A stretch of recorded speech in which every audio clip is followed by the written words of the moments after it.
રાજકોટ જિલ્લાના ધોરાજીમાં ધોરાજી નગરપાલિકાની સ્થાનિક સ્વરાજની ચૂંટણીમાં વોર્ડ નંબર 3માં જાહેર મીટિંગનું આયોજન કરવામાં આવ્યો હતો. પૂર્વ ધારાસભ્ય લલિતભાઈ વસોયાએ જણાવ્યું કે કોંગ્રેસ પક્ષના ઉમેદવારોને વધુમાં વધુ મતદાન કરીને જંગી બહુમતીથી વિજય બનાવો, કાર્યકર્તાઓને કામે લાગી જવો અને વધુમાં વધુ કોંગ્રેસ પક્ષના હાથને મજબૂત કરવાનો અમારા કોંગ્રેસ પાર્ટીના ઉમેદવારો આલમ મિયા, રફીક મિયા, સૈયદ નોમનભાઈ, હાજી અબા ગરાણા, અબ્દુલભાઈ નાલબંધની માં Mariyamben, Kadarbhai Garana, Vijayaben, Arvindbhai Bagda door to door પ્રચાર શરૂ, મતદારોને રીઝવવાનો પ્રયાસ કરી રહ્યા છે. અબ્દુલભાઈ નાલબંધે મતદારોને જણાવ્યું, વધુમાં વધુ ચારે પેનલ ટુ પેનલ કોંગ્રેસના ઉમેદવારોને મતદાન કરો.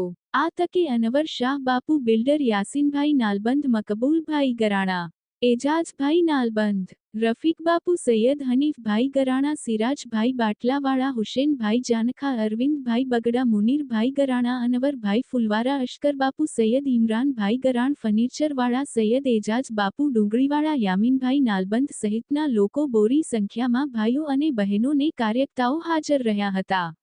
રિપોર્ટર મતીન બાપુ, સૈયદ, ધોરાજી.